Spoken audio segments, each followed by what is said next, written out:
శ్రోతలకు స్వాగతం. ఈరోజు మొదలు పెట్టబోతున్న నవల గాజు బొమ్మలు. రచన గంటి వెంకటరమణ గారు. రెండవ ప్రపంచ యుద్ధం పూర్తిగా ముగిసిపోయింది. కన్నవాళ్లను పోగొట్టుకున్న వాళ్ళు, కట్టుకున్న వాళ్ళ అంతు తెలియని వాళ్ళు తమ తమ బాధలు దిగమింగలేక, బయటికి చెప్పుకోలేక, కంఠం మధ్యలో దాచుకొని అవకాశం దొరికినప్పుడు భోరున ఏడ్చేసి తెరిపిన పడ్డాక తమను తామే ఓదార్చుకుంటూ చావలేక బ్రతకడం, ఏడవలేక నవ్వడం నేర్చుకోవడంలో తాపత్రయపడిపోతున్నారు. తమని ఈ ప్రపంచంలోకి తీసుకొచ్చిన తండ్రి ఎవరో తెలియని చిన్న పాపల క్యారుక్యారుమనే ధ్వనులతో ప్రపంచం దద్దరిల్లిపోతోంది. యుద్ధ ఖైదీలుగా ఎంతోమంది వెళ్ళిపోయారు. దేశం కోసం అలా వెళ్ళిపోయిన వాళ్లలో అతి ముఖ్యుడు రాజగోపాల్. భర్తను తలుచుకుని వాకిట్లో అసుర సంధ్య మధ్య జ్ఞాపకాలను తవ్వుకుంటోంది విజయలక్ష్మి. చెవుల్లో మారుమోగిన బాంబుల శబ్దం మరుపు రాకుండా ఉంది. గుమ్మం మీద ఓ కాలు వేసి చేతిని నడుముకు చేర్చి శూన్య ఆకాశం గుండా తలపుల్ని భర్త మీదికి పంపిస్తూ ఉండిపోయింది. ఆనాడు పందిరి మంచం మల్లెపూలను పూర్తిగా పరుచుకుంది. మల్లెపూల వాసనలు మత్తెక్కిస్తుంటే రాజగోపాల్ ఎడమ చేతిలో ఉన్న ద్రాక్ష గుత్తుల్ని పళ్ళ మధ్యలో పట్పట్మనిపిస్తూ కుడి చేతిలో మూల మల్లెపూల దండని ముక్కు దగ్గర పెట్టుకొని మత్తుగా గట్టిగా పీల్చాడు. అంతలోనే అమూల్యమైన సమయాన్ని అనవసరంగా ఖర్చు చేస్తున్నానేమోనని అనుకున్నట్లు హెచ్చరిస్తూ గదిలోకి తోసేసి గొల్లున నవ్వే ఆడవాళ్ల గొంతులకు ఉలిక్కిపడి తలుపువారగా నిల్చున్న విజయలక్ష్మికి దగ్గరగా వచ్చాడు. ప్రతి కదలికలోనూ టీవీ రాజసం కుమ్మరిస్తూ అడుగుల్లో మందగమనపు మత్తేభాన్ని తలపింపచేస్తూ భార్యకు మరింత దగ్గరగా వచ్చాడు. మూర్తీభవించిన స్త్రీతత్వం అణువణువున నింపుకొని మెల్లగా వంగి భర్త కాళ్ళకి నమస్కరించింది. రాజగోపాల్ చిన్నగా నవ్వుకున్నాడు. తను విజయలక్ష్మిని ప్రేమించి మరీ పెళ్లి చేసుకున్నాడు. తన ఎత్తు ధనాన్ని ఆశ చూపించినా కట్టుబడిపోయాడు. అయస్కాంతం లాంటి విజయలక్ష్మి కళ్ళకి రెండు చేతులతోనూ భార్యను చుట్టేసి హృదయానికి హత్తుకున్నాడు. విజ్జి అంటూ కళ్ళు రెండు బరువుగా పైకెత్తి భర్త కళ్ళలోకి చూసింది విజయలక్ష్మి. కాలేజీలో చదివే రాజాకి ఇప్పటి రాజాకి ఎంతో భేదం కనిపించింది. ఆనాటి రాజా ఉడుకు రక్తంతో చిందులు తొక్కే వరద గోదావరి అయితే ఈనాటి రాజా ప్రశాంతం ప్రవహిస్తున్న గంగానది.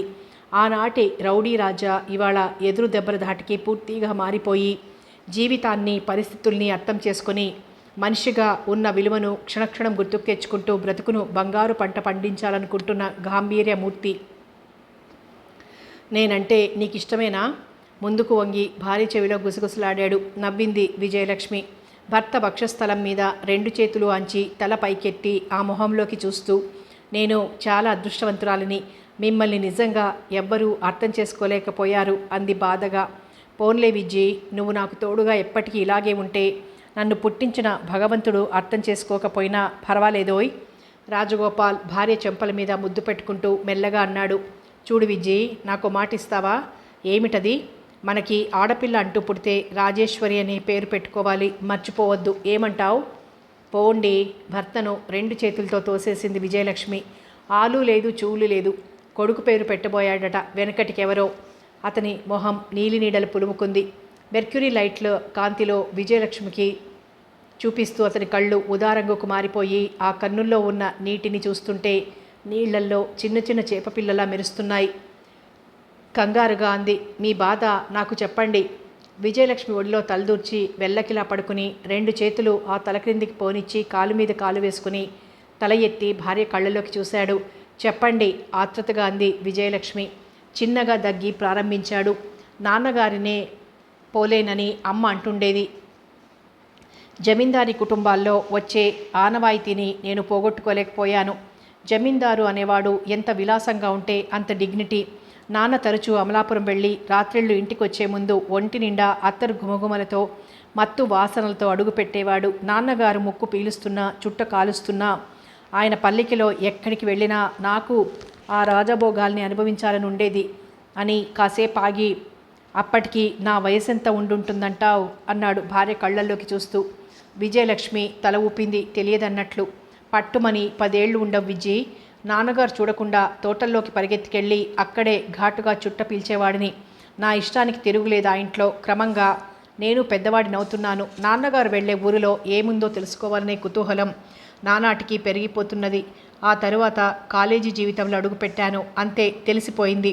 భర్త చెప్పేది వింటూ ఊకొడుతోంది విజయలక్ష్మి. అమ్మ పోయింది 10 రోజులైంది. నాన్నగారు కాలు కాలిన పిల్లిలా అరుగు మీదికి ఇంట్లోకి పచారులు చేస్తున్నారు. ఇల్లు పెళ్లివారిల్లులా జనంతో కిటకిటలాడిపోతోంది. ఆయనలో జరిగే సంఘర్షణ గమనిస్తున్న వాళ్లతో నేను ఒకడిని. నాన్నగారు ఉండి ఉండి కళ్ళు తుడుచుకుంటున్నారు. నేను వాటిని నా జీవితంలో చూడనిది ఆ క్షణంలో చూస్తున్నానన్నమాట. అమ్మ పోయిన రోజున తల దగ్గర కూర్చుని నేనొక్కడినే పెద్దగా ఏడ్చాను. ఆ రోజున నాన్నగారు నిమిషం పాటు అమ్మ శరీరం మీద ఆప్యాయంగా నిమిరి దూరంగా వెళ్ళి కూర్చున్నారు. అమ్మని శ్మశానంలో దిగవిడిచొచ్చాక కూడా శూన్యంలోకి చూస్తూనే ఉన్నారు. కానీ ఈ 10వ రోజునే కంటదడి పెట్టారు. దేనికో పాపం సానుభూతి కనబరిచింది విజయలక్ష్మి. నాన్నగారిని ఓదార్చి సగం మంది తరలి వెళ్ళిపోయారు. ఆ రాత్రి 11 గంటలు దాటింది. మడత మంచం మీద చీకట్లో నక్షత్రాలను చూస్తుంటే నా అనే అమ్మ కరువైపోయిందనే నిజాన్ని తెలుసుకొని శ్మశాన వైరాగ్యం పెంచుకోబోతున్నాను అని భార్య వైపు చూశాడు. చూడు విజ్జి, జమీందారీ పద్ధతుల్లో తల్లి మాత్రం అంత దూరంగా ఉండలేదు సుమా. ఇక్కడే ఉంది విచిత్రం. అంత కన్న తల్లి మాతృప్రేమకెప్పుడు గండిపడదు. భర్త మొహంలోకి ప్రేమగా చూస్తూ నుదుటి మీద పడ్డ ముంగురుల్ని వెనకకు తోస్తూ అంది విజయలక్ష్మి. ఈ విషయాలు ఇన్నాళ్ళు ఎవరితోనూ చెప్పలేదు. లేదు విజ్జి, ఎన్నో ఇళ్ళు పావనం చేశాను. ఎంతో మందితో స్నేహం పంచుకున్నాను. ప్రపంచమంతా కుళ్ళు కృత్రిమాలతో నిండిపోయిందని తెలుసుకున్నాను. నా మీద నాకే నమ్మకం పోయింది. కొత్తలో డబ్బు చూసి పిల్లనిస్తామని కాళ్ళా వేళ్లాబడిన పెద్ద మనుషులే అయిపూ లేకుండా పోయారు. రాత్రంతా ప్రేమను ఒలకబోసి తెల్లవారేసరికి పర్సుతో సహా ఉడాయించే మనుషుల్ని ఎన్నోసార్లు చూశాను. నానాటికి విరక్తి పెరిగిపోతోంది. అదృష్టవశాత్తు నువ్వు నాకు దొరికావు. అందుకే ఇవాళ ఈ విషయాలు ఏకరువు పెడుతున్నాను. నీ మీద నమ్మకమే బ్రతుకు మీద తీపిని పెంచింది. అన్నట్లు ఆ రాత్రి విషయం కదూ చెప్తుంటా. నిద్ర పూర్తిగా దూరం అయిపోయింది నాకు. కాలువ నీళ్లు ప్రవహిస్తున్న శబ్దం, మర్రి చెట్టు మీద నుంచి పడే ఆకుల చప్పుడు తప్ప ఇంకేమీ వినిపించడం లేదు. అమావాస్య వెళ్ళి 2 రోజులైందేమో. చీకటి ఓ మాదిరిగా ఉంది. ఉన్నట్టుండి నా చెవుల్లోకి దూరుతున్నాయి గౌరమ్మ మాటలు.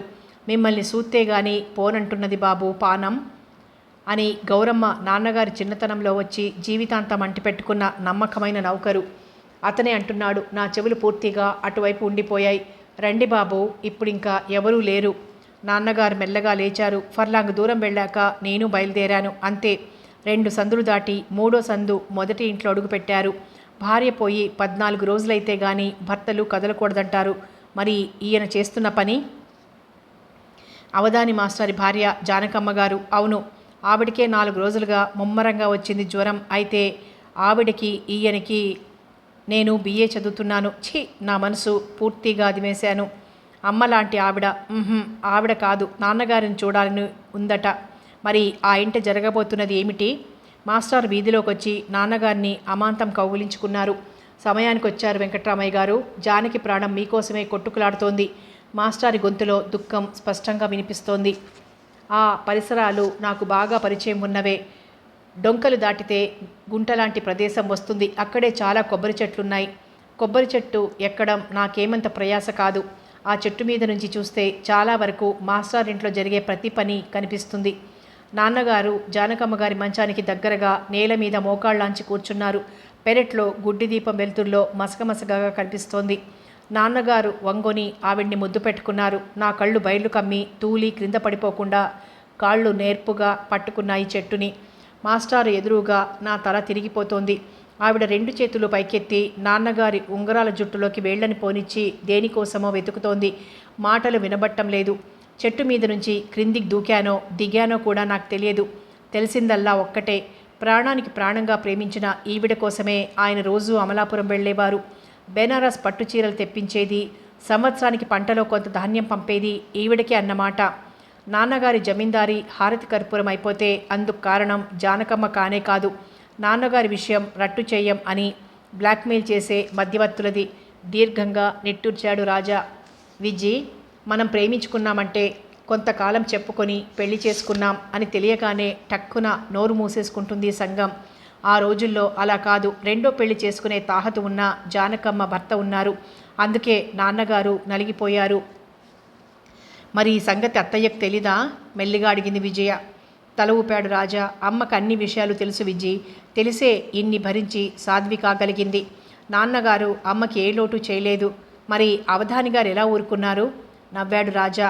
మాస్టర్ కావిడంటే పంచప్రాణాలు. ఆవిడ కోసం అతడు గోదావరిలో కూడా పడేందుకు సిద్ధంగా ఉండేవారట. నాన్నగారిని ఆయన రప్పించేవారట. ఆశ్చర్యంగా చూసింది విజయ. నిజం విజి, అయితే మరో కారణం కూడా ఉంది. మాస్టారు కటిక దరిద్రులు. రాజా వాచి చూసుకున్నాడు. ఇంతకీ రాజేశ్వరి ఎవరో చెప్పారు కాదు. మంచం మీద పడుకున్న భర్త పక్కనే కొంచెం చోటు చేసుకుని పడుకుని అంది. కాసేపాగి శబ్దం విని ఉలిక్కిపడి లేచి 2 చేతులతో భర్త మొహాన్ని తన వైపుకు తిప్పుకొని నిర్ఘాంతపోయింది విజయ. భార్య గుండెల్లోకి తలదూర్చి అతడు ఏడుస్తూనే ఉన్నాడు. రౌడీ కానియండి, రాజా కానియండి, చేసింది తప్పు అని గ్రహించాక ఇనప సూదులు బాగా కాలనిచ్చి ఆ మధ్య నిలబడి నలిగిపోతున్నామని తెలిసి రాగానే కొంతమంది పైకి కక్కేసి ఊరడెల్లితే కొంతమంది లోపల మగ్గిపోతారు. మొదటి రకానికి చెందిన రాజా వెక్కిళ్ల మధ్య ఏదో చెప్తూనే ఉన్నాడు. రంగురంగుల సీతాకోక చిలుకలు ఉద్యానవనం చుట్టూ విహరిస్తుంటే చూడముచ్చటగా కనుల పండుగగా ఉంటుంది. రకరకాల పూల మీద ఆగి ఆగి పరుగులెత్తే ఆ కీటకాల వెంటబడి ఏరుకుని మానగుచ్చుకోవాలని అనిపిస్తుంది. తీరా పూల మధ్యకి వెళ్ళగానే తుమ్మెదలు జుయ్యమంటూ దడిపిస్తూ వెంటబడతాయి. తేనెటీగలు కుట్టి కుట్టి చంపుకు తింటాయి. అప్పుడు కానీ తెలిసి రాదు రంగుటద్దాల మోజులో నేరక చిక్కుకుపోయామనే సంగతి. హైదరాబాద్ వంటి మహానగరాల్లో నిమిషానికో రకంగా తయారై రయ్యమని మోటారు కార్ల మీద ప్రయాణం చేస్తున్న మనుషుల్ని చూసి ఇదేదో స్వర్గంలా ఉంది, ఇక్కడ ఉంటే వేరే దేవలోకం అవసరం లేదని అంచనా వేసుకుని ఊహాగానంలో తేలిపోయే వ్యక్తులు ఎంతోమంది తరువాత తెలుసుకుంటారు తాము దిగింది వట్టి రొంపిలోకి అని. హైదరాబాద్కి చాలా దూరంలో సందులు దాటి పూర్తిగా నిర్మానుష్యంగా ఉన్న ఇంటి ముందు కారాగింది. అందులోంచి అందంగా టీవీగా ఉన్న పొడుగాటి వ్యక్తి దిగాడు. అతనికి ఇటువంటి ఇళ్ళు కొత్తవి కావు. ఈ ఇల్లు కొత్తదైనా అలవాటు మాత్రం పాతదే. ద్వారం దగ్గర ముసలామె డిమాండ్ చేసిన డబ్బు చెల్లించి లోపలికి దారి తీశాడు. నగరం నలువైపులా కటిక చీకటి కౌగిలించుకుంది. పొంగి పొర్లే రక్తాన్ని అతను అదుపులో పెట్టలేకపోతున్నాడు. ప్రియురాలి బిగి కౌగిలి కోసం తహతహలాడుతూ పరిగెట్టుకొచ్చిన అందగాడు సమయాన్ని ప్రాణంగా చూసుకుంటున్నాడు. గదిలో ప్రవేశించాడు. ఆత్రంగా హైదరాబాద్ కాగడా మల్లెపూలతో తళుకు తళుకుమనే చెంకీలతో మంచం చుట్టూ అద్దాలతో గది నిండుగా అలంకరించబడి ఉంది. అయినా ఏదో వెలితి దానిని కప్పేస్తూ ఖరీదైన సెంటువాసనలు గుప్పమంటున్నాయి. గదిలో దేదీప్యమానంగా వెలిగిపోతోంది మెర్క్యూరీ దీపం. కుడి పాపిడి తీసుకుని కొద్దిగా తూలుతూ మెడ దగ్గరే ఉన్న సీతాకోకచిలుక టై పెట్టుకొని సిగరెట్ని ఒక్కసారి నోట్లో పెట్టుకుని తన అందాన్ని చూసుకుని అతడే మురిసిపోతున్నాడు. టక్కున లైట్ ఆరిపోయి గది చీకటైపోయింది. అతడి కళ్ళు చీకటికి నొప్పి పెడుతున్నాయి. లైట్ వేయడానికి అతని చేతులు గోడ మీదికి పోయాయి. అతని చేతుల్ని ఆపేస్తూ సుకుమారమైన మరో జత చేతులు వచ్చి ఆ గోడ దగ్గర ఆగిపోయాయి. వద్దు, లైట్ వేయకండి, నాకు లైట్ వేయడం ఇష్టం లేదు, చీకట్లోనే ఉండనివ్వండి నన్ను. ఆ కంఠం కంగారు స్పష్టంగా వినిపిస్తోంది. అతడు హేళనగా నవ్వాడు. పాపం, చీకట్లో చేస్తేనే మజాగా ఉంటుంది కాబోలు. చేసే పాపం ఎలాగూ చేస్తున్నాం. నీ మొహం ఎలా ఉంటుందో ఒకసారి చూపిస్తే ఏం? అతడు గొల్లున నవ్వాడు మళ్ళీ. మీకు పుణ్యం ఉంటుంది, దయచేసి నా మొహం చూస్తానని అనకండి, మీ కాళ్ళు పుచ్చుకొని బ్రతిమాలుకుంటాను. ఆ అమ్మాయి గొంతు పగిలిపోయేటట్లు ఏడుస్తూనే ఉంది. మరైతే దేనికి రప్పించడం? కరుగగా అన్నాడతను. ఆ పిల్ల వెక్కి వెక్కి ఏడుస్తూ అతని పాదాలు అందుకున్నది. పాదాలు దూరంగా జరుపుకుంటూ అన్నాడతడు. సీత, సావిత్రి, అనసూయలు చేసే పనులు మనం చేస్తే అసహ్యంగా ఉంటుంది. వీళ్లల్లో నువ్వు ఏ జాతికి చెందిన దానివో చెబితే నిన్నింకేమీ అనను. నేను ఎవ్వర్ని కాను, వెక్కిళ్ల మధ్య అన్నది. డబ్బు తీసుకుని సుఖాన్ని ఇవ్వకుండా రాత్రిళ్ళు ఇలాగే గడిపేస్తుంటే నీ జీవితం కూడా వాళ్లల్లో ఒకళ్ళదై తీరుతుంది. ఆ పిల్ల పరుచుకొని అంది. ఎంతోమంది నా ఇంటికి వచ్చారు, ఇంతవరకు నన్నెవరూ అడ్డు ప్రశ్నలు వెయ్యలేదు. నేను రాత్రిళ్ళు సుఖాన్నివ్వకుండా గడిపేస్తుంటే నా అంత అదృష్టవంతరాలు ఉండకపోయేది. కానీ అలా జరగలేదు ఇంతవరకు. అతని గుండెల మీద వాలిపోయి ఏడుస్తున్నది. అతని చేతులు అప్రయత్నంగా ఆ అమ్మాయి తల మీద నుంచి ఒంటినంతా తనిఖీ చేస్తూ వచ్చి ఆగిపోయాయి. నీకిన్ని వస్తువులు ఉన్నాయంటే గొప్పింటి పిల్లవే, మరైతే ఎందుకీ పని చేస్తున్నావో తెలుసుకోవచ్చునా? కళ్ళు తుడుచుకుంటూ అంది. అవి నా స్వంత విషయాలు, మీకు చెప్పేవి కావు. సరే, వస్తాను. అతను చేతులు దులుపుకున్నాడు. డబ్బు తీసుకుని వెళ్ళిపోతారా? చీకట్లో బాణంలా వేసిందా ప్రశ్న. అతని కాళ్ళు ఆగిపోయాయి. ఆపిల్లే పట్టుకుని ఆపేసింది. ఇవన్నీ గిల్టు నగలు, నాకు ఎవరూ లేరు. పొట్ట పోషించుకునేందుకు ఇంతకంటే వేరే మార్గం దొరకలేదు నాకు. నువ్వు చదువుకోలేదా? లేదు, పొడిగా అంది. పోనీ నీ కష్టం చెప్పుకొని ఎవరినైనా సహాయం కోరలేకపోయావా? ఆ పిల్ల చిత్రంగా నవ్వింది. పోనీ ఇప్పుడు చెప్పండి, నన్ను మీరు పెళ్లి చేసుకుంటారా? హఠాత్తుగా వచ్చిన ఆ ప్రశ్నకు తట్టుకోలేకపోయాడు. ఈ పిల్ల చాలా తెలివైంది, అందుకే తననే దెబ్బతీసింది. ఆ పిల్ల గుంటని భుజాలు రెండు చేతులా పట్టుకొని ఆ పెదవుల మీద ముద్దులు కురిపిస్తూ అది చాలా కష్టం అన్నాడు చివరికి. అంతే, మనుష్యులంతా అంతే, ఇలాగే అన్నాడు. నా జీవితాన్ని మొదటిసారి చవిచూసినతడు. శరీరం భరించడం సులభం అయినంత మాత్రాన మనిషిని భరించడం తేలికైన పని కాదట. అతడే ఆశలు చూపించి చివరికి ఈ జీవితం గడిపే విధానం నేర్పి హఠాత్తుగా పరారీ అయిపోయాడు. ఆ మనిషి ఇక రాడు. మీలాంటి వాళ్ల కోసం రోజులు గడవని క్షణాన నేనే కాపేసి తెచ్చుకోవాల్సి వస్తుంది. ఆ పిల్ల తమాషాగా చెప్పేస్తోంది. నీకు ఈ జీవితం బాధగా లేదు? అతడు చురుగ్గా అన్నాడు. దేనికి బాధ? ఇటువంటి పని చేస్తున్నందుక? ఏం చెయ్యను? చెప్పానుగా నా అనేవాళ్ళు లేరని. పోనీ మీలాంటి వాళ్ళు ఇలాంటి ఇళ్ళకి ఎందుకు వస్తారు? మీరు బాధపడరా ఇటువంటి జీవితాన్ని గడుపుతున్నందుకు? లేదు, మేము మగవాళ్ళం. ఆ పిల్ల కిలకిలా నవ్వింది. మగవాళ్ళు ఆడవాళ్ళు భలే ఇద్దరూ చేరుతూనే కదా. ఇంకా ఇంకా నవ్వుతూనే ఉంది. ఆ పిల్ల నవ్వులో అతడు మాటలు మర్చిపోయాడు. మనిషిని మైమర్పించి మత్తు జల్లి మరులు కొలిపే కిన్నెరల నవ్వది. కొన్ని జన్మలకి జ్ఞాపకంగా మిగిలిపోయే నవ్వు. గాజులు వచ్చి అతని మెడని చుట్టేశాయి. ఆ గలగలలలో కిలకిలలో వెచ్చగా అతని గుండెలు దగ్గరగా వచ్చిన ఆ పిల్ల వక్షస్థలం బిగి కౌగిలి అతన్ని బంధించేశాయి. ఆ పిల్ల నవ్వులోనే ఇంత మహత్తు ఉంటే ఇంకా ఆ పిల్లను స్వయంగా చూస్తే ఆ పిల్ల ముంగురులు మొహం మీద పడి ఉక్కిరి బిక్కిరి చేస్తున్నాయి. అతడు బలీయమైన కోరికల్ని జయించలేకపోయాడు. గదిని చీకట్లోంచి తోసేస్తూ మెర్క్యూరీ లైట్ వెలిగింది. ఆ అమ్మాయి వైపు చూశాడతను. చెరిగిన పైట వంపులు తిరిగిన శరీరంలో నిమోన్నతాల్ని మరుగుపరచలేకపోతోంది. అందంగా నాగుపాములా వంపులు తిరిగి పడుకున్నది. బారెడు తుమ్మెదరెక్కల్లాంటి రంగుతో కిందికి వెళ్లాడే జడనే చూడబుద్ధి పుడుతోంది. మిసమిసలాడుతున్న శరీరం పాలు కారుతోందా అనిపిస్తోంది. అటువైపు తిరిగిన మొహం చిత్రకారుడు వేసిన ఏటవాలు బొమ్మల అందమంతా ఇక్కడే ఉందంటూ చాటి చెబుతోంది. అతని ఒళ్ళు వశం తప్పింది. కాలికి కొద్దిగా పైకి జరిగిన చీర క్రింద మెత్తని చర్మం పచ్చగా కనిపిస్తూ అతన్ని రెచ్చగొడుతోంది. అందం ఆనందం రెండూ ఈ రాత్రే అతడు పూర్తిగా చవి చూశాడు. అతనిలో ఉద్రేకంగా కట్టలు తెంచుకుంది. మంచం మీది కొంగి రెండు చేతులతో ఆ మొహాన్ని తన వైపుకు తిప్పుకొని ఆతృతగా చూశాడు. కెవ్వున కేక వేసిన అతని కేకకు ఆ పిల్ల ఉలిక్కిపడి రాజా అంది బెంబేలు పడిపోతూ. అతని గొంతులో వణుకు ప్రారంభమైంది. అతడు కొండ మీద నుంచి బండలా జారి క్రింద పడిపోతున్నాడు. అతని పెదవులు కంపిస్తున్నాయి. రాజేశ్వరి అతని కళ్ళు బలవంతంగా మూసుకున్నాయి. నువ్వు ఇటువంటి చోట్లకు వస్తున్నావా రాజా? ఏడుస్తూనే ఉంది రాజేశ్వరి. అతడు మాట్లాడలేదు. ఈ పాపం తలుచుకుంటూ వణికిపోతున్నాడు. ఇందుకు కారణం మనం ఇద్దరం. అసలు నేను ఈ స్థితికి రావడానికి కారణం మీ నాన్నే. నా బాధ ఎవరికి చెప్పుకోను? మీరు జమీందారులు ఏం చేసినా చెల్లిపోతుంది. నేను నాశనమైతే అందుకు చింతించాల్సిన పని కూడా మీకు లేదు. నా పుట్టుకకి కారణం మీ నాన్నే అని కొందరు తేల్చి చెప్పేశారు. అమ్మ పోయాక నాకు పెళ్లి కావడం తేలిక కాదని నాన్న అమ్మను కలుసుకునేందుకు వెళ్ళిపోయాడు. నేనిలా కుక్కలు చింపిన విస్తరిలా గాలికి ఎగురుతూ వానకు తడుస్తూ కాలం వెళ్ళదీస్తున్నాను. ఇప్పుడు నన్నేమనంటుంది ఈ లోకం? లైటు వేస్తే నా మొహం తెలిసిన నలుగురు దుమ్మెత్తి పోస్తారని భయంతో కాలం గడుపుతున్నాను. నువ్వెందుకు వచ్చావు రాజా? ఒక తండ్రి సంపర్కమో ఒక తల్లి బంధమో ఏదో ఒకటి మధ్య ఉన్నప్పుడు నువ్వు నాకేమవుతావు? నన్ను సర్వనాశనం చేశావు. భోగం దానికి బావి వరుసలు ఏమిటి అని మళ్ళా నవ్వకు. పుట్టుకతోనే నేను ఆ కులంలోంచి రాలేదు. ఇది ఇలా జరిగినందుకు కారణం నీ నాన్న. నువ్వే ముఖ్య కారణం. నా ఏడుపు ఆరేది కాదు. నా కడుపులో బయలుదేరే మంట తీరేది కాదు. రాజేశ్వరి ఆయాసపడుతూ గోడకు చేరగిలబడి తల పగలగొట్టుకుని ఏడుస్తోంది. అతడు మొహం వేలాడేసుకుని అపరాధం చేసినందుకు నిశ్శబ్దంగా నడుస్తున్నాడు. చివరికి ఎంత పని జరిగిపోయింది. తన తండ్రి రక్తాన్ని పంచుకు పుట్టిన రాజేశ్వరికి అతని తల తిరిగిపోతోంది. చేసిన పాపం మంటలా అతని చుట్టూ బయలుదేరి ఆ మంటల్లో ముంచేస్తోంది. అతను కుమిలిపోతున్నాడు.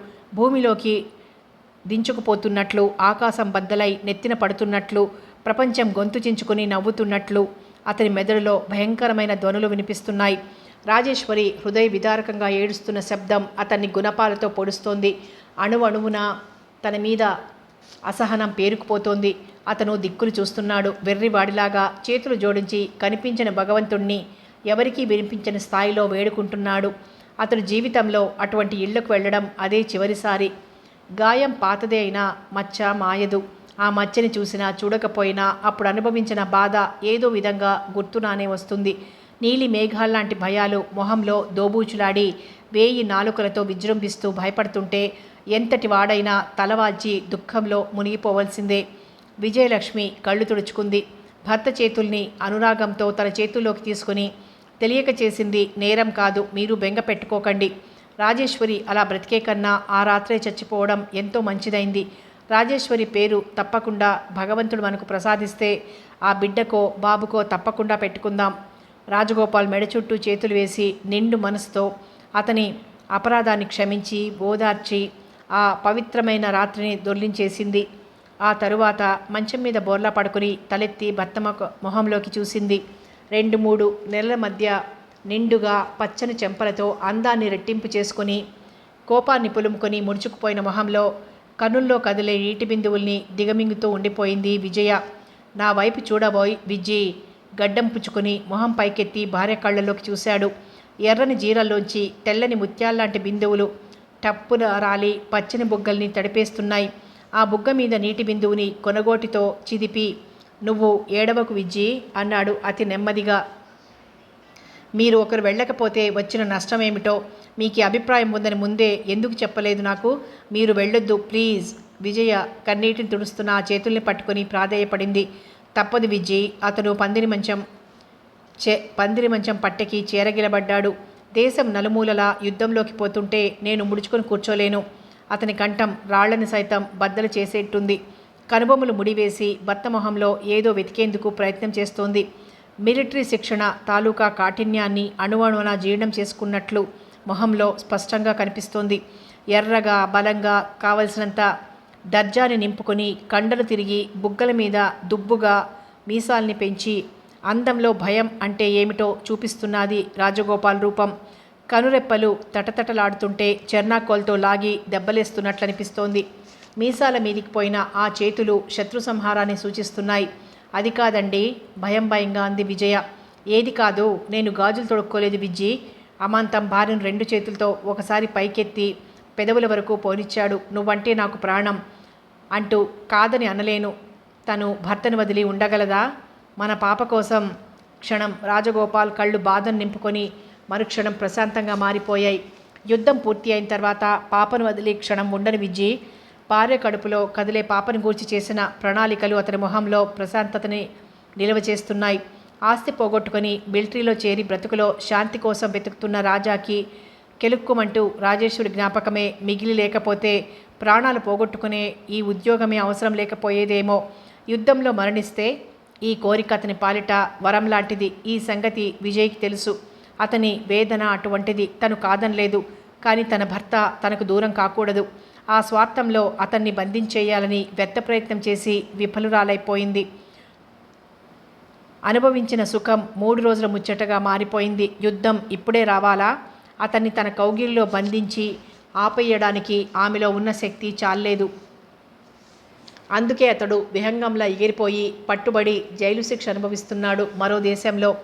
అక్క, ఇక్కడున్నావా? పాప నీ కోసం వెతుకుతోంది. నేను దాని చుట్టూ తిరగలేక చచ్చి చెడి ఇక్కడ తేలననుకో. నవ్వుతూ విజయ్ చేతికి పాపనందించారు రాఘవ్. పాత స్మృతులు మనిషిని పూర్తిగా ఉనికికి దూరంగా లాక్కుపోతాయి. విజయ్ గడిచిన జీవితాన్ని తలుచుకుంటూ గుమ్మంలో అలాగే నిల్చుండిపోయింది. చీకటి దిక్కుల్ని నమలేయడం కానీ, ఇంట్లో కిరోసిన్ దీపాలు వెలగడం కానీ తమ్ముడు రాఘవన్ వచ్చి పలకరించే వరకు తెలుసుకోలేకపోయింది. మనసు కట్టలు తెంచుకొని భర్త సాన్నిధ్యం కోసం పరుగులు పెడుతోంది. కళ్ళు చీకట్లోంచి బయట వెలుగు చూడాలని పెకిలించుకుపోతున్నాయి. భగవాన్, నేను చేసిన పాపం ఏమిటి? ఈ ప్రశ్న విజయ గుండెల నిండా అలుముకుంది. వీధిలో నిలబడి చిన్న పిల్లలు కాకమ్మ గల్లున గంతు వెయ్యి అని ఉత్తరాలకి ఎదురుచూస్తున్నట్లు భర్త అడుగుల సబడి చెవులకు ఎప్పుడు వినిపిస్తుందా అని సూర్యోదయం మొదలు అస్తమయం వరకు ఆ నల్లని కాకులను వేడుకుంటూనే ఉంటుంది. కాకి ఎగరదు. అతడు వచ్చే సూచనలేవీ కనిపించవు. అక్క, ఏడుస్తున్నావా? రాఘవ్ కంగారుగా అడిగాడు. ఇటు తిరిగిన విజయ కంటినీటి బొట్టు దీపం కిరణానికి ముత్యంలా మెరిసిపోతోంది. నేనెందుకు ఏడుస్తున్నాన్రా? రాఘవ్ బలవంతంగా నవ్వాడు. అవునక్క, నువ్వు ఏడవడం లేదు. బావ జ్ఞాపకం వచ్చి నవ్వుకుంటుంటే ఆనంద బాష్పాలు నేల రాలుతున్నాయి. నీకు వేళకోళం తప్ప సీరియస్నెస్ అనేదే తెలియదు.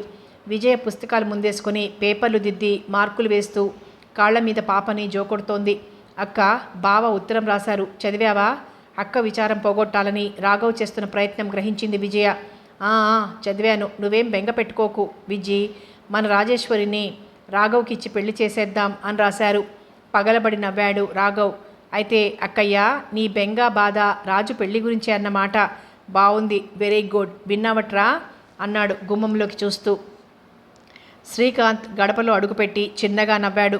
బాగానే ఉంది, అందరూ ఇలా స్తబ్దుగా ఉన్నారేమిటి? అమ్మ ఏది? వంటింటి వైపు దృష్టిని పోనిస్తూ అడిగాడు. శ్రీకాంత్ పేర్లో ఉన్నంత కాంతి మాత్రం అతడిలో ఏ కోసానా లేదు. కారు నలుపులో నిగనిగలాడే నేరేడు పండులా ఉండి ఎత్తుగా బలంగా ఉంటాడు. అతన్ని సుభద్రమ్మ వట్టి శ్రీ అని తను పిలవడమేగాక ఊరందరికీ నొక్కి చెప్పింది. అతడు పుట్టిన వేళ విశేషం వల్ల లక్ష్మి తన నిలయానికి శ్రీకారం చుట్టి పారిపోయింది. ఆ సంగతులన్నీ అతనికి తెలుసు. బాలసారి నాడు బియ్యపు పళ్ళెంలో ఉంగరంతో రాసిన ఆ పేరు ఇక ఈ జన్మకు పోయేది కాదు. అందుకే అతనికి ఇంత బాధ. ఎందుకు కొరగాని జీవితం అంటే నిలువున నీరైపోతాడు. పూర్తి పేరుతో వెయ్యలేడు కనుక శ్రీలో దాగిన కరుణామయుడి పేరు వినిపించుకోవాలనే ఆ కాస్త పేరులోనే పరమానందపడిపోతాడు. సుభద్రమ్మ చిన్న కొడుక్కి భోజనం పెట్టి ఓ మూల కొంగుపరుచుకొని పడుకుంది. రాఘవ్కి శ్రీకి మధ్య 2-3 ఏళ్ల వారా ఉంది. 20 సంవత్సరాలు నిండిన రాఘవ్ ఆరిందా అయితే 18 నిండకముందే మీసాలు మెలేసే శ్రీ వట్టి గడుగ్గాయి. శ్రీ స్వంత తల్లి పురిట్లోనే సంధి కొట్టుకుపోయింది. ఆ పిల్లాడు కళ్ళు తెరిచింది సుభద్రమ్మ అండదండలిచ్చిన చేతుల్లోనే. అప్పట్నుంచి ఆవిడ పిల్లాడుగానే చలామణి అవుతున్నాడు. పూర్తిగా పరిచయం ఉన్నవారికి తప్ప మరెవ్వరికీ తెలియవు వివరాలు. సుభద్రమ్మ తన అసలు కొడుకు ఎవరైంది శ్రీ వచ్చిన రోజునే మర్చిపోయింది. విజయ తమ్ముళ్ళిద్దరిని చూస్తూ చిన్న తమ్ముడిని చూసి భర్తను మరోసారి గుర్తుకు తెచ్చుకుంది. కొంటెతనానికి రాజా పెట్టింది పేరు. అక్క, బావ జ్ఞాపకం రావడానికి కారణం నేను కదూ. శ్రీ అక్క భుజాలు పట్టుకుని కుదిపి విసిగించడం ప్రారంభించాడు. ఇప్పుడు ఎందుకు వచ్చిందిరా ఆ సంశయం? చిన్న తమ్ముడి బుర్రలో పనిచేస్తున్న ప్రశ్న ఏమిటో అర్థం కాక అంది విజయ. కాస్త నలుపైతేనేమక్క, అన్నయ్య కంటే కూడా నేనే బాగుంటానని చాలామంది అనగా విన్నాను. రాజుని నేనే పెళ్లి చేసుకుంటాను. 10-12 ఏళ్ల వారా ఎంతమందికి లేదక్కయ్యా? మన అమ్మా నాన్నలకి మధ్య 20 ఏళ్ళు ఉండేదట కదమ్మా. శ్రీ మెల్లగా వచ్చి తల్లి పరుచుకున్న ఆ కొంగు మీదే ఓ మూల తలాంచి వెల్లకిలా పడుకున్నాడు. రాఘవ్ నవ్వి, అక్క, ఈ పాపాయి అమ్మ కొంగు వదిలి ఉండలేడు. వీడి మొహం వీడిని పిల్లని సుఖపెట్టడేం అన్నాడు. విజయ శృతి కలిపింది. పోనీరా, మీరిద్దరూ సుందోపసుందులు మాత్రం కాకండి. ఎవరో ఒకరు రాజీకి రావాలి. రాజును చేసుకోవాలంటే మీ ఇద్దరే నిర్ణయించుకుని తేల్చి చెప్పండి. నేనున్నాను. తర్వాత తనని ఆట పట్టిస్తున్నానని గ్రహించారు. శ్రీ తల్లిని కౌగిలించుకొని అలాగే నిద్రపోయాడు. దూరంగా ఠాణాలో 11 గంటలు కొట్టారు. మంచం మీద వాలిన రాఘవ్ శ్రమంతా మర్చిపోయాడు.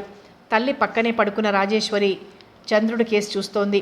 ఆ పిల్లకి తండ్రి మొహం అసలు తెలియదు.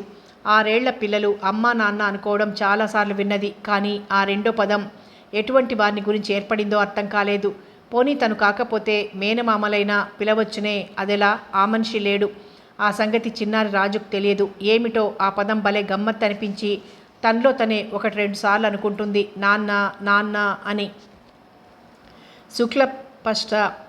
శుక్లపక్షపు పుష్టి చంద్రుడు ఆకాశంలో కొబ్బరి చెట్లకు వెనుకగా అస్తమించే ప్రయత్నంలో ఉన్నాడు. నిద్ర పట్టని విజయ కిటికీ ఊచలు పట్టుకొని అలా ఆకాశంలోకి చూస్తూ ఉండిపోయింది. మెల్లగా వచ్చి పొగలా ఆకాశాన్ని ఆక్రమించుకుంటున్నాయి మేఘాలు.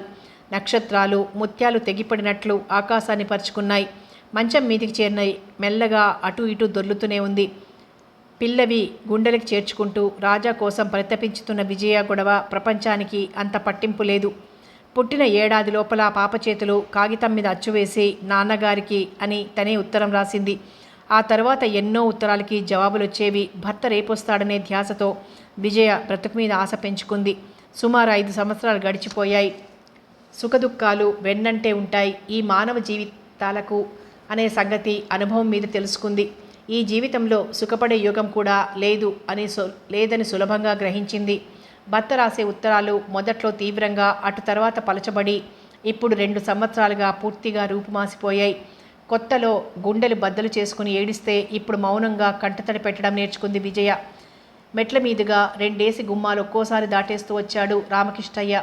చాపపరిచి మంచినీళ్ళ చెంబు ఓ వారగా పెట్టి, కూర్చోండి బాబుగారు అంది. ఆ అన్నట్టు అని పెద్దగా దగ్గుతూ మంచినీళ్ళు గ్లాసులో వంపుకొని పైకెత్తి ఆ నీళ్ళని గొంతులోకి పోసుకుంటూ గటగటా శబ్దం చేస్తూ అన్నాడు దీర్ఘం తీస్తూ. కొంగు భుజం చుట్టూ వేసుకొని తలుపుకు చేరగిలబడి నిలబడింది విజయ. చిట్లిన ప్రేములోంచి కొద్దిగా బేటు తీసిన కళ్ళద్దాల గుండా ఇంటిని ద్వారబంధాలని పరికిస్తూ అన్నట్లు చూడమ్మా విజయ, పిల్లకి ఎన్నేళ్ళన్నావు అన్నాడు. 10 వెళ్ళినట్లున్నాయి బాబుగారు. విజయ తేలిగ్గా గ్రహించేసింది. రామకృష్ణయ్య రాక తల కదుపుతూ మీనమేషాలు చేతివేళ్లతో గుణిస్తూ, చూడమ్మా విజయ, ఊళ్ళో ఏవీ బాగోలేదు. పిల్లల వయసు పెరుగుతుంటే పెడదారులు పడుతున్నారు. మీ బాబు నేను స్నేహితులం, అందుకే ఇంత దూరం వచ్చాననుకో. తొందరలో రాజేశ్వరికి కూడా ముడిపెట్టేస్తే ఊళ్ళని బాగుపరిచేవాడిలా విజయ్కి నూరిపోస్తున్నాడు. నాకు తెలిసిన సంబంధం ఉందమ్మా, కానీ నీ తాహతు బట్టి చూస్తే ఇలా అయిపోయింది. నాకు మీ పిన్నికి 25 ఏళ్ళు వారా, మీ అమ్మకి బాబుకి తెలుసు కదా ఎన్నేళ్ళు వారా ఉందో. ఈ కాలంలో పెళ్ళిళ్ళు కావడమే పెద్ద సమస్య అయి కూర్చుంది. మగవాడు 4 రాళ్ళు సంపాదించేవాడైతే అభ్యంతరం ఏముంటుంది? చెప్పు తల్లి. లేదు బాబుగారు, అభ్యంతరం ఏముంది? ఎప్పుడో ఓ రోజు చెయ్యక తప్పేందుకు, ఇది మరోటీనా? అతను పెద్దగా నవ్వాడు. బాగా చెప్పావు, నీ కడుపు చల్లగా అన్నట్లు రాఘవ శ్రీ కనబడరేం? ఇంట్లో లేరు బాబుగారు, అమ్మ పురాణం వినేందుకు వెళ్ళింది. పాపం రాఘవ ఒట్టి అమాయకుడు. వాడికింత చిన్న వయసులోనే బాధ్యతలు పెరిగాయి. ముక్కు మూసుకున్న సన్యాసిలా తయారయ్యాడు. అక్కడికి చెప్పి చూశాను నేను, పెళ్లి చేసుకుంటే తడిసి మోపెడవుతుంది, దానికి పిల్లలు, ఆ పిల్లలకి పెళ్ళిళ్ళు అంటాడు. చిన్నప్పుడు ఎలా ఉండేవాడు? పరిగెత్తుతూ చలాకీగా. అసలు ఆ రూపమే పోయింది. విజయ్ మొహంలో చిరాకు స్పష్టంగా కనిపించింది. రామకృష్ణయ్య పంచె దులుపుకొని క్రింద వాల్చిన ఊతకర్ర అందుకొని గుమ్మంలో మెట్టు దిగుతూ, నేనొచ్చింది రాఘవ్కి నీ కూతుర్నివ్వమని చెప్పేందుకే అన్నాడు చివరి మాటగా. తలుపు చేరవేసి అలాగే నిలబడిపోయింది విజయ. కన్నీళ్లు కురిపిస్తున్నాయి. అవి చెంపల మీదుగా జారి చీర కుచ్చిళ్ల మీదుగా టప్పున పడుతున్నాయి. తనకే వినిపించేంత స్థాయిలో వెక్కిళ్ళు కూడా వస్తున్నాయి. కళ్ళు మూసుకుంటే తన బిడ్డ రాజేశ్వరి కనిపిస్తోంది. నాకెందుకు పుట్టావమ్మా రాజు? నువ్వు మరో ఇంట్లో పుట్టుంటే నిన్ను అన్యాయం చేయవలసిన పని పడేదే కాదు. నా కడుపున పుట్టినందుకు కోరికాని సమాధి చేయవలసిందే. రంగురంగుల బొమ్మలు తెచ్చిపెట్టగలడు నీ మేనమామ. నువ్వు కావాలన్నదే తడువుగా ఢిల్లీలో గాజు బొమ్మల సెట్టు తెచ్చివ్వగలడు. కానీ నీ భవిష్యత్తులో నీకు కావలసిన వాటిని తెచ్చిచ్చేటంత ధనవంతుడు కాడే రాఘవ్. నీ కర్మ. నాకు ఆలోచించే శక్తి కూడా లేదు. ఎవరిది వారు అనుభవించాల్సిందే తనలో తనే అనుకుంటోంది విజయ. సినిమా విడిచిపెట్టి పెట్టగానే అక్క ముందు వాలాడు శ్రీ. నవ్వుతూ మాట్లాడే అక్క మౌనం వహించడంతో నిజంగానే బాధపడింది అతడి మనసు. తల్లి అన్న ఇంటికి రాలేదు. రాజేశ్వరి పుస్తకాలు ముందేసుకొని కూర్చుంది ఓ మూల. మోకాళ్ళ మీద 2 చేతులు పెట్టుకొని ఆ చేతుల మీద గడ్డాన్నాంచి ఓసారి తమ్ముడి కేసు చూసి తలదించుకుంది విజయ. అప్పటికి పొద్దు బాగా వాలిపోయింది. గాలికి తలుపులు పెద్దగా శబ్దం చేస్తూ కొట్టుకుంటున్నాయి. ఆకాశం రంగులు మార్చుకుంటోంది. శ్రీక్షణం అక్కడే నిలబడి 2 అంగల్లో అక్క పక్కగా వచ్చి కూర్చుని మెడ చుట్టూ చేతులు వేసి మొహాన్ని తన వైపుకు తిప్పుకున్నాడు. అంతవరకు లోపల సుళ్ళు తిరుగుతున్న కన్నీరు పైకి పొర్లి వచ్చేసి అతని చేతుల మీద పడ్డాయి బిందువులుగా మారి. ఏడుస్తున్నావా అక్క? ఎవరేమన్నారు నిన్ను? ఏం రాజు, మన ఇంటికి ఎవరొచ్చారు అన్నాడు మేనకోడల వైపు తిరిగి. నాకు తెలియదు మామయ్య, నేను స్కూల్ నుంచి వచ్చినప్పటి నుంచి అమ్మ అలాగే ఉంది అనేసి మళ్ళీ పుస్తకంలోకి తలదూర్చింది. రాఘవ్ వచ్చాడు. బట్టలు మార్చుకొని మొహం కాళ్ళు కడుక్కొని తువాల్తో ఒత్తుకున్నాడు. కాసేపు ఆగి టేబుల్కి దగ్గరగా వెళ్ళి కుర్చీలో కూర్చొని కలం తీసుకుని రాయడంలో మునిగి తేలుతున్నాడు. విజయ వంట ఇంటి వైపు కదిలింది. తమ్ముళ్ళిద్దరూ భోజనాలు చేస్తుండగా తన కంఠాన్ని విప్పింది. చూడు తమ్ముడు, ఇంటికి పెద్దవాడివి నువ్వే ఇలా అంటీ ముట్టనట్లుంటే నాకేమీ బాగాలేదు. ముద్ద నోటికి అందిస్తున్న చేతిని మధ్యలో ఆపి, అంటే ఎలా ఉన్నానంటావక్క అన్నాడు బలవంతంగా నవ్వుతూ. రాజేశ్వరికి పెళ్లి చెయ్యాలి ఈ వేసవి దాటకుండా, ఏమంటావు? శ్రీ ఆశ్చర్యంగా చూశాడు అక్క వైపు. రాఘవ్ చిన్నగా నవ్వి, ఇప్పుడు ఈ కాలంలో కూడా తొందర ఏమిటక్కా అన్నాడు. తొందరంటే తొందరే మరి. దానికి పెళ్లి చేస్తే నేను నా సంపాదనతో ఇంట్లో ఉన్న నలుగురికి భారం అనిపించను. దెబ్బతిన్నవాడిలా చూశాడు రాఘవ్. నువ్వు బరువని ఎవరన్నారక్క? రోజంతా ఇదే ఆలోచిస్తున్నావన్నమాట. నేను ఆలోచించేందుకేముంది? నువ్వు పెళ్లి చేసుకోవు, ఆ పిల్ల రాదు. నా కోసం నీ బ్రతుకు దేనికి పాడు చేసుకోవడం? అలాగని నేను అనలేదే. నువ్వు అనకపోవచ్చు, ప్రపంచం కళ్ళు మూసుకోదు. నీ మనసులో లేనివి ఊహించి లోకం అని ఆ నింద నా నెత్తిన రుద్దుతూనే ఉంటుంది. ఇందులో బాధపడేందుకు ఏముంది? కానీ ఆడపిల్ల ఎదిగిపోతోంది. మీ బావే ఉంటే దేనికక్క అంత బాధపడటం? కానివ్వు, తప్పకుండా పెళ్లి చేద్దాం. పిల్లాడిని వెతకాలి కదా. మంచినీళ్ళ కోసం చుట్టూ చూశాడు. గ్లాస్లో నీళ్లు పోస్తూ, అవసరం లేదురా, పెళ్లి కొడుకు కుదిరే ఉన్నాడు అంది. శ్రీ అన్నగారి వైపు చూశాడు. అక్క, మనకి తెలియకుండానే అన్ని ఏర్పాట్లు చేసుకున్నట్లుందన్నయ్య. చెప్పక్క, అతనెవరో నాకు వినాలనే ఉంది. రాఘవ్ చిరునవ్వులు చిందించాడు. ఎవరో ఊళ్ళో వాళ్ళకి ఇచ్చేందుకు నా పిల్ల తేరగా రాలేదు. మేనమామని ఇంట్లో ఉంచుకొని పై సంబంధాలు పాకులాడేందుకు నేను తెలివిలేని దాన్ని కాను. అంటే? ఇద్దరి కంఠాలు ఒక్కసారి ప్రశ్న వేశాయి. ఇంటికి పెద్దవాడివి నువ్వుండగా రాజుకి మరెవరినో ఇచ్చి చెయ్యను నేను. రాఘవ్ అదిరిపడ్డాడు. అక్కా అంటూ కంచంలో చేతులు కడుక్కొని లేచారు అన్నదమ్ములిద్దరూ. వెన్నెల్లో మంచం మీద పడుకున్న తమ్ముళ్ల మంచాల మధ్య స్టూల్ వేసుకొని కూర్చుంది విజయ. చెప్పు తమ్ముడు, నువ్వు రాజుని చేసుకోవా? పక్క మీద నుంచి లేచి కూర్చున్న రాఘవ్ లేచి వెళ్ళి రాజేశ్వరి పక్కనే పడుకొని నిద్రపోతున్న పిల్లని ఒకసారి ముద్దు పెట్టుకున్నాడు. విజయ పరీక్షగా చూస్తోంది. అక్క, ఈ చేతులు రెండింటి మధ్య రాజు పెరిగింది. రాజు నేను 9 మాసాలు కొన్ని మోసి కన్నావు. తండ్రి అంటే తెలియని ఈ పిల్లకు తండ్రి మరిపించాలని ప్రయత్నం చేశాను. నువ్వు ఇవాళ పెళ్లి చేసుకోమన్నావని హఠాత్తుగా నా మనసులో ఉన్న రాజుని తుడిపేసుకోలేను.